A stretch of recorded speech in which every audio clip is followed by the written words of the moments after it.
Hey guys, I'm Rachel Castile and welcome to Typology Corner. Today I'm going to finish off our foundation series with a new culture of health.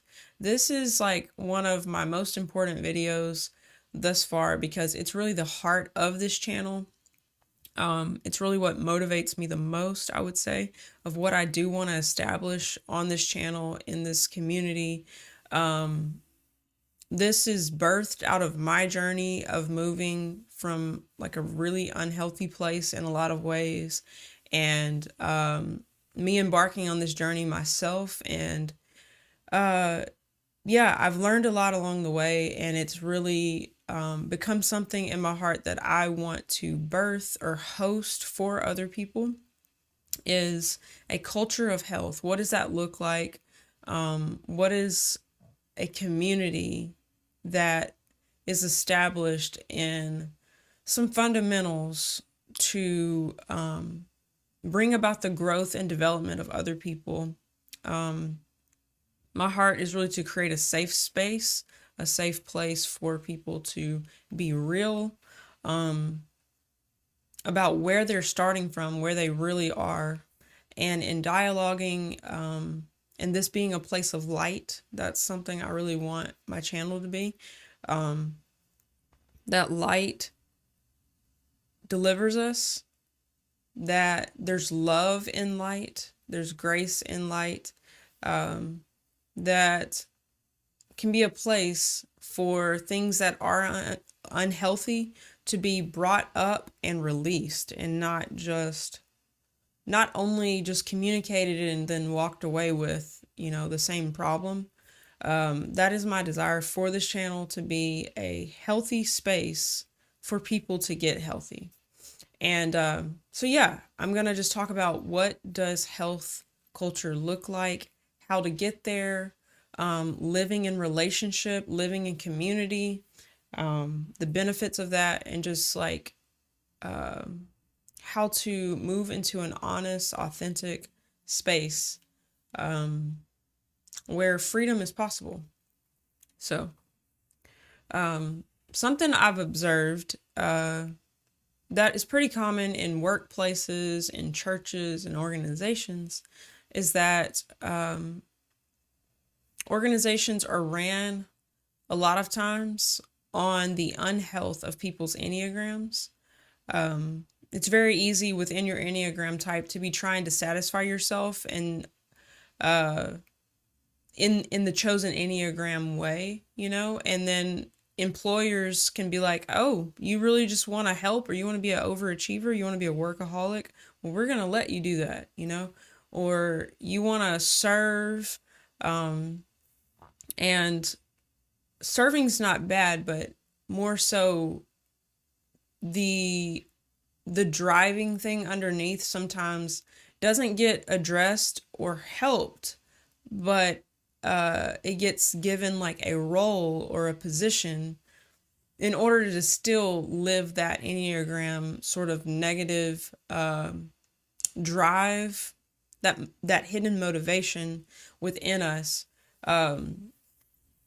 can kind of be what's holding organizations together. That each person's kind of found their spot, and their organizations are kind of ran off of people fulfilling those negative places in a way. And I've seen that it's very common in church communities where people are burnt out and just but like saying, oh no, this is just my godly duty, or this is me serving, this is me presenting my gifts, and so it's not so much like some evil motivation from the leader to be like, I'm going to exploit your heart condition or something like that, but it's a bit of a mix between the individual and the leaders and needs being there, that I think sometimes a culture isn't producing health in people, but giving them an outlet to fulfill their Enneagram tendencies, and not so much get free from their Enneagram patterns or responses, and learn to live in rest and purpose, and to be defined apart from the ways we define ourselves in doing and working and striving, and that is somewhat a common occurrence that can go unnoticed. So that's just one thing I want to start with is that can be the case, that, the pat on the back and the gratitude shown is kind of towards the unhealthy person to continue doing their unhealthy thing because we appreciate it. And man, where would we be without you? My Enneagram specifically, I'm an Enneagram type 2. So I might be saying a lot of this through the lens of being a helper, the server, where giving can be to get, it can be out of performance to have value to other people through doing, So, yeah, everybody's Enneagram is, kind of applies slightly differently, but this is something that I've caught myself in. And also, I've seen organizations, places that it's very easy to, in an employer seeing that you will do the work, that you will work extra hard, that you will be extra responsible, well, then the work can be piled on the responsible people and not so much on the ones who aren't, and that's just something that happens. So I just want to start with that context in mind. So yeah, not all success is healthy success if it stems from a wrong place. And yeah, this is something we have to discern within ourselves and also as leaders or just as friends to, observe that in other people, that we need to help people heal and find their rightful place and not follow the path of their Enneagram patterns. So in a culture of health, there needs to be an awareness of self, what's motivating you, and also a discernment of what's motivating other people, and to help them be able to communicate those things, process those things out so that, they're given an opportunity to choose something different if they so choose to, and not to just be on autopilot, producing something out of a place that's kind of empty and instead of, it being like an overflow of your rested state and your purposeful place that you're living from, So yeah, a bit of a contrast there. So how do we get there? In order to have health as the plumb line, we have to be able to receive correction from others and let light in. So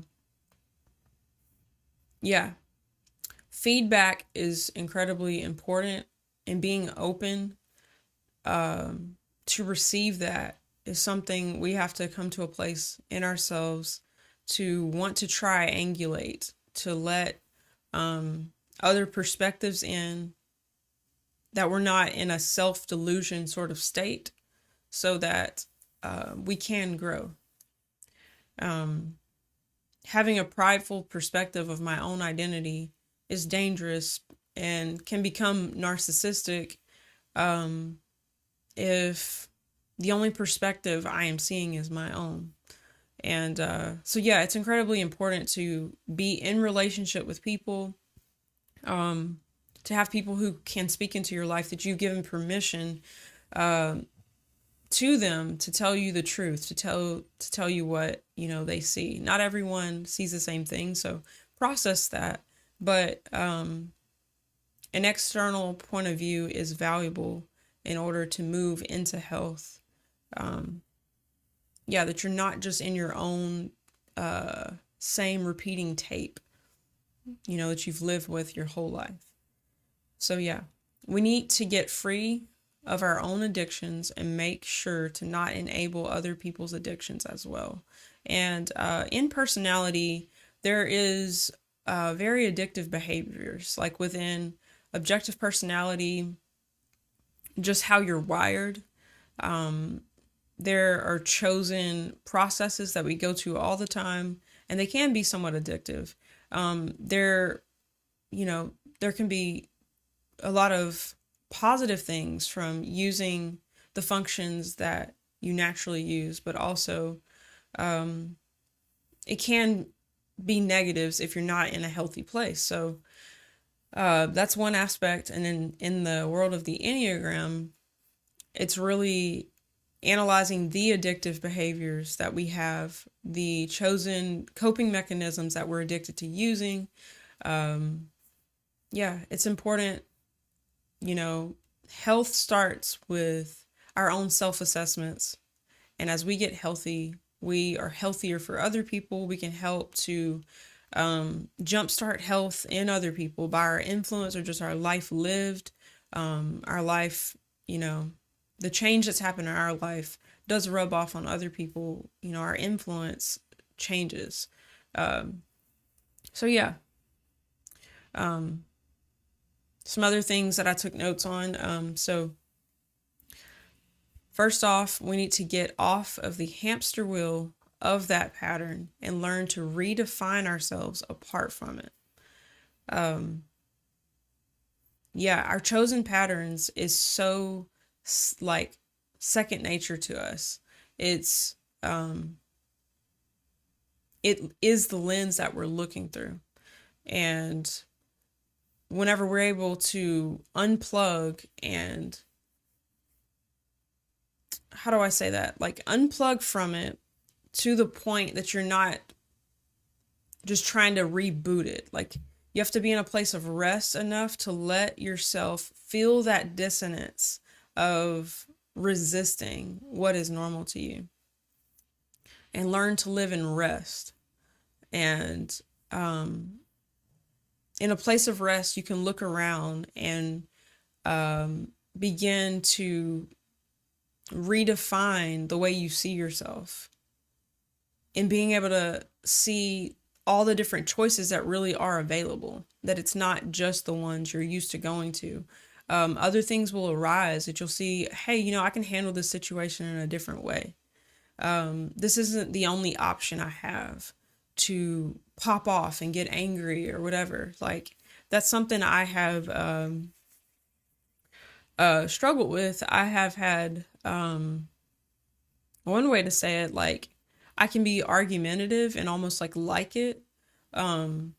Something that I've been processing very recently, that like when I'm with people I'm really comfortable with, I can like not necessarily be contributing something like positive or fruitful, in conversation. But just loving the tay-to-tay and the arguing or the, how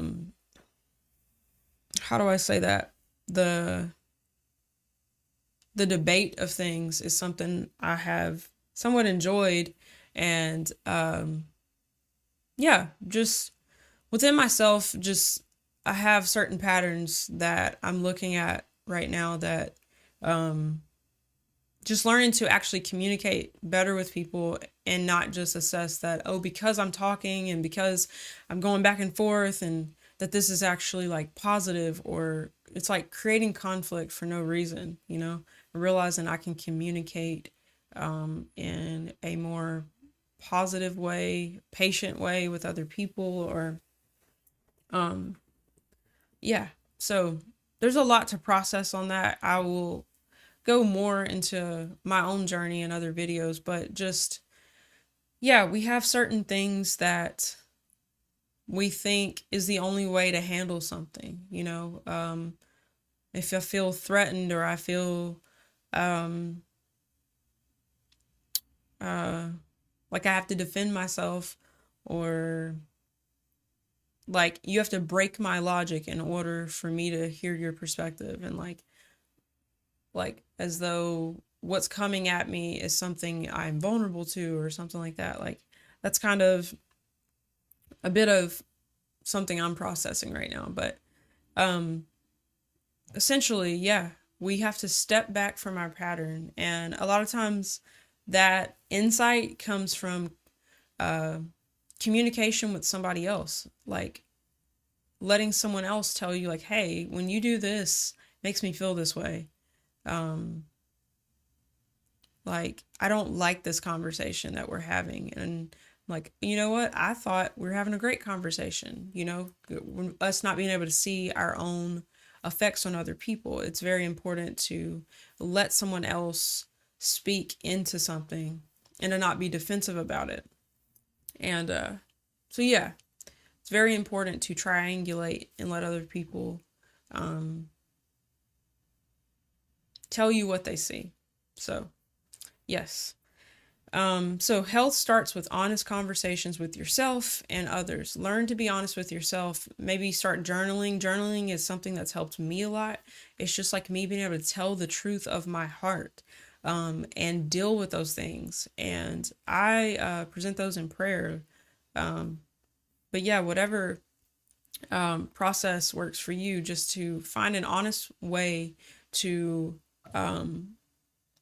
communicate with yourself about what you're doing, and then have honest conversations with other people, invite them into that. And you'll start to see very clear things you can work on, and you can set goals and start to move in a new direction. And you can look like over time, having let light into your life, let truth into your into your life. And you learn to love yourself and not have to be like, oh, I can't process that I'm actually doing negative things that are impacting other people. Like, I can't see myself that way, so I have to just push that out, or I got to deny it. It's like, you need to come to a place where you can love yourself in your unhealth and see it, embrace it, be okay with it. Don't judge yourself. You've got to like not be in denial. You have to be able to sit with yourself in the truth of the state that you're in. And from there, love yourself, be able to have conversations with other people who can love you in that place too. And then you can start to see areas you can improve.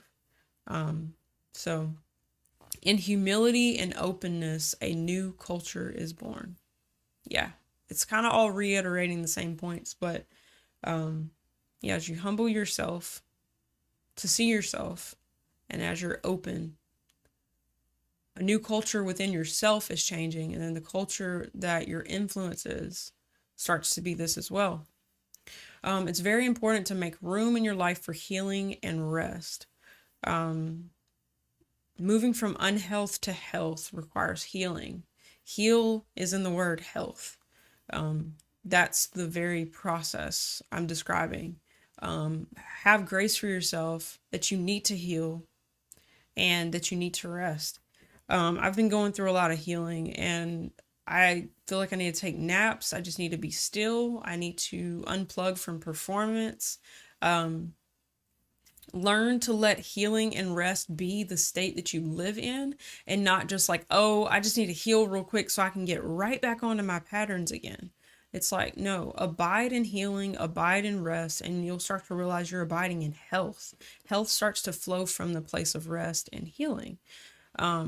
So cultivate that. Set good boundaries in your own life around healing and rest. Like, protect your healing, protect your rest. Place of rest so that you can heal in that place. Learn to live from that space. Make room for it.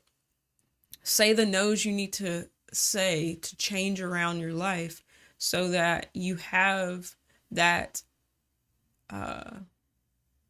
place that you're cultivating and weeding things out, sowing new things into it. It's like the garden of your heart. It's the garden of your life, of your mind, your soul. You're entrusted to govern your own soul. Somebody else may have sown really bad things into it, but now it's your responsibility to go and till that ground and clean it up one day at a time. So that's why it's very important to live in a place of rest, to unplug from your autopilots and start to consciously choose your outward motions that you engage in from this place. And yeah, it really, you'll come to a point of like a true stability within your soul, as you discern what's driving you and take a step back from that. Let yourself feel that addiction and weed yourself off of it, And this is that core place that's needed for for that to be born within you. Be okay with uncomfortable. If there's anything I can say about this journey, it's uncomfortable. Be okay with uncomfortable. It will become your new normal. You know growth is happening. That's what sustains you. You start to press into the uncomfortable, knowing this is what health looks like. I'm changing my patterns. Uncomfortable in vulnerability, uncomfortable with, sharing more with people, living in more light, letting people see inside your windows more. It's uncomfortable seeing yourself for the first time, letting yourself accept your starting place and get out of denial of like, oh, I'm over here. I got to see myself as over here, or I don't like myself. If I have to keep processing myself as 10 steps ahead of where I really am in my head, well, you need to move into that uncomfortable place of that honesty, of seeing where you're really at, embracing it, being honest with other people, being honest about what it takes to get to where you actually see where you think you are, but you're not there. And you can start to take steps. But let the uncomfortable become your new normal. And this starts to build. This gives you that base to build from, really, in order to build a new culture within yourself. So yeah, it's important to live in the light of relationship. We are refined in community. We all add something different. We all see different things, and it's very valuable to have people who are wired differently than you, who have totally different patterns, who can see your patterns, because they're not coming from the same place, and it may be more apparent to them, or they can call out the good things in you that is just commonplace to you, but they see the value that you bring. So it's incredibly important to be in relationship, because people will encourage you in areas that you have lost heart for. That is your gifts. That is what you carry. And sometimes we see what is valuable in other people, but not in ourselves. The same is true. Other people can see what's valuable in you. So it's important that you give place in your heart, in your life, that you give people permission to speak, and just to have the wisdom of who those people are for you. But it's a vital part in growing. Iron sharpens iron. It's important for us to actually rub against each other and reason together and talk through things and go back and process it, and just know you're free to process on your own what you've heard in community, and to keep evolving as a person. And final point, we have to love people enough to tell them the truth. That's another aspect that in helping other people grow, you very well could be the agent sent to the next person to help tell them something that might be hard to hear, but let love flow through you enough to give them what they need, and sometimes not what they want. It's really important in order to create a culture of health. We have to have honesty as the baseline, where you're honest with yourself. You've given people permission to be honest with you, and then you're honest with them. And overall, the effect of this, it starts to be a very healthy place where new seeds can sprout, old things can get ripped up, and the house can become cleaner and cleaner. And new sprouts, new harvest of the things that you really want to grow in your life can start to grow, because you've accepted looking at what shouldn't be there so you can actually deal with it. You're living in a place of rest, of self-reflection, accountability with other people as well, to process things. And so this is my heart for this channel, for people in general, for myself, to learn to live this way within myself, and also that this will be the influence I have on others. This be the community I host, the values I uphold, the standards of love, the standards of truth and of light,